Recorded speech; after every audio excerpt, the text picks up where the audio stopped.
ikomeye ku rwego rwo hejuru kandi itunguranye cyane, ikaba iteye ubwoba n'agahinda, ikaba ituritse nk'ibisasu bya Misiri na za Sukhoi z'Abarusiya byisukiranya mu gihugu cy'u Burundi, bikaba byakuye imitima Abarundi, akarere k'ibiyaga bigari n'isi yose muri rusange. Uyu munsi ni inkuru yongeye kuvugwa nyuma y'uko hashize iminsi hari ukutumvikana gukomeye cyane hagati ya perezida w'u Burundi Evariste Ndayishimiye na Honorable Agathon Rwasa usanzwe urwanya ubutegetsi mu Burundi. Muri aka kanya amakuru y'ukuri akomeye cyane aravuga ko nyuma yo kubona ko CNDD-FDD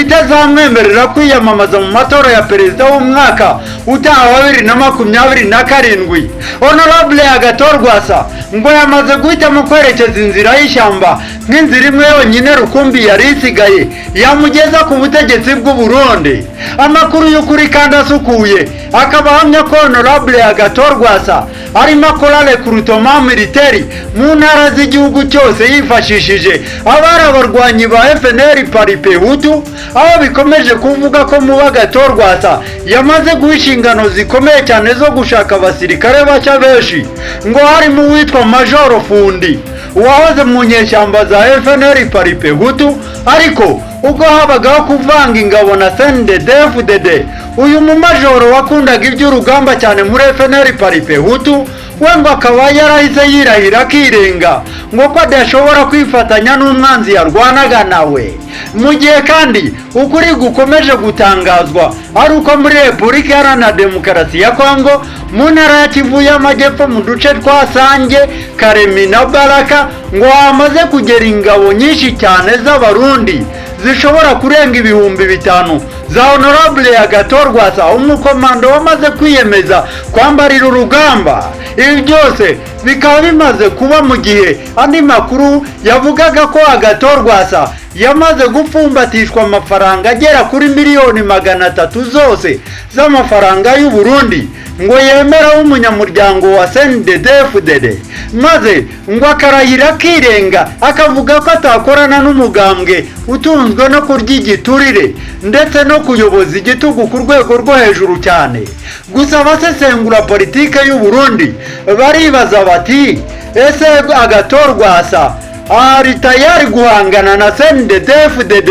imaze imyaka irenga 20 yose ku butegetsi mu Burundi kandi ikaba yarafashe ubwo butegetsi ku rusasu? Honorable Agathon Rwasa afite ibihugu byinshi bimushyigikiye kuri iyi ngingo birimo Leta Zunze Ubumwe za Amerika, Ubufaransa, Malawi, Afurika y'Epfo, Tanzania, abahutu benshi bo muri Repubulika Iharanira Demokarasi ya Kongo na bamwe mu banyarwanda by'umwihariko abatuye ku mupaka w'u Rwanda n'u Burundi. Gusa igikomeye cyane nuko uyu mugabo w'imyaka 62 y'amavuko wongeye kwiyemeza kugana iy'ishyamba, ibintu yaherukaga mu myaka ya 2008 ubwo ibihugu byose byo mu karere ndetse n'amahanga byamuhagurukiraga bikamushyiraho igitutu gikomeye cyane cyo gushyira ingabo mu makambi akazikura ku mirongo y'urugamba, kandi izina rya Hutu cyangwa Paripehutu akarikura mu birango byabo, maze abasirikare babishaka bakajya mu gipolisi no mu gisirikare cya leta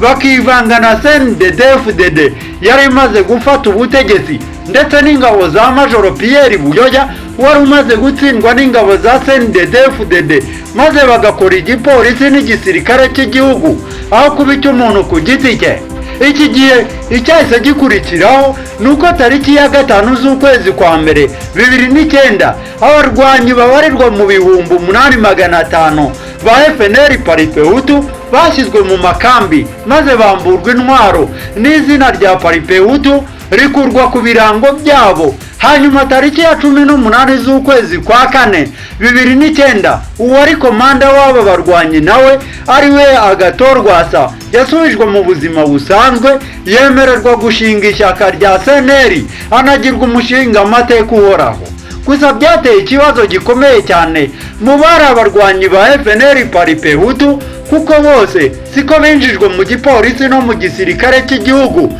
kubera ko hinjijwe bake cyane bagera ku 3,500 bonyine gusa, naho abagera ku 5,000 byose berekezwa iwabo ku mitumba badahawe n'5,000 byo kugura ipantaro y'icyo gihe. ibi byose bikaba byerekana ko nubwo Honorable Agathon Rwasa ashaka kwerekeza mu nzira y'ishyamba ngo yongere ajye ku mirongo y'urugamba, ko ari ibintu bitamworohera na gato, kuko abo basirikare 5,000 byose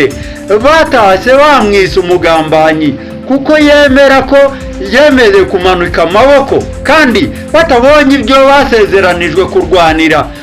mu gihe urugamba rwatangiraga. Abenshi bari baramaze kuhashirira. Ese wari uzi ko Honorable Agathon Rwasa igihe yari ayoboye inyeshyamba bajyaga bavuga ko ngo yagurukaga akanihinduranya ku rwego rwo hejuru mu gihe cy'urugamba? Iyi nkuru yasakaye mu mwaka wa 2007 ubwo ingabo za CNDD-FDD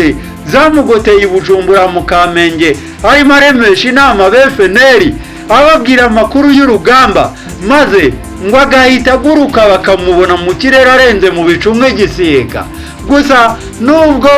yabahamya yuko yakoraga ibitangaza bikomeye cyane ku rwego rwo hejuru, ntiyagarura icyizere mu Barundi ngo bongere kwemera kujya ku rugamba bamujya inyuma abayoboye, nubwo hari amahirwe yo kubona abayoboke benshi bavuye mu gisirikare cy'u Burundi barambiwe ubutegetsi bwa CNDD-FDD n'abandi bahoze muri FNL bakunze kuvuga ko aribo boherezwa ku rugamba bakajya gupfira muri Repubulika Iharanira Demokarasi ya Kongo bonyine. N'andi makuru akaba agaragaza ko Agathon Rwasa afite amahirwe menshi, afite amahirwe yo kubona abarwanyi no kutumvikana gukomeye cyane kuri mu gisirikare cy'ubutegetsi bw'u Burundi FNDB, aho binakomeje kuvugwa ko Perezida w'u Burundi Evariste Ndayishimiye ngo aherutse gushaka kweguza umugaba mukuru w'igisirikare cy'u Burundi FNDB General Prime Niyongabo, ariko abakomeye mu ishyaka rya CNDD-FDD riri ku butegetsi barimo Reveriyano Ndikuriyo ukuriye umugambwe wa CNDD-FDD ndetse na General Gervais Ndirakobuca ukuriye inama nkenguzamateka bakamwangira bikomeye cyane. Bikavuga ko Evariste Ndayishimiye kubera uburakari n'umujinya ngo ahise abwira General Prime Niyongabo ko atazongera kwigera asohoka igihugu cy'u Burundi kugeza Perezida w'u Burundi Evariste Ndayishimiye ngo avuye ku butegetsi bw'u Burundi. Ibi byose Perezida w'u Burundi ngo akaba yarabivuze, akabwira General Prime Niyongabo ngo ko atanemerewe gukandagira ku kibuga cy'indege. Ibi bikaba bikomeje gukomera kandi bigatanga amahirwe menshi cyane kuri Honorable Agathon Rwasa, kuko na kera Prime Niyongabo yahoze muri FNL Paripehutu ya Agathon Rwasa, akaba yaragiye mu gisirikare cy'u Burundi ubwo havangaga ingabo, kandi hakaba hari impamvu ikomeye cyane yuko Perezida Evariste Ndayishimiye isaha n'isaha ngo ashobora guhura n'ibintu bikomeye cyane akaba yatembagazwa ku butegetsi, maze Honorable Agathon Rwasa akaba yahita abona ubutegetsi byoroshye mu Burundi.